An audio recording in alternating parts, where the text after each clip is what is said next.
Zollstadt Kaffeehaus, zwei Mistkübler trinken ihr Bier. Die Kölnerin ist grad im Bad, da kommen zwei Knappen durch die. Sie fragen, wie viel kosten zwei Zucker? Wir haben nur 5 Cent miteinander. Die Kölnerin sagt, ach, das passt schon.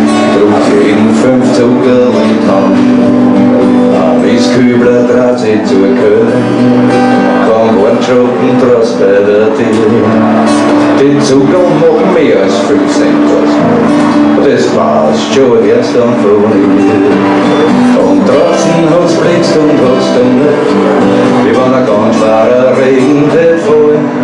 Auf das kleine menschliche Wunder sieht man großen Regenbogenstern. Sie trinken in Ruhe ihr Bier aus, links gehört hier und gehen zu dir. Sie ruft, hey, das macht nicht so viel aus, das war's schon so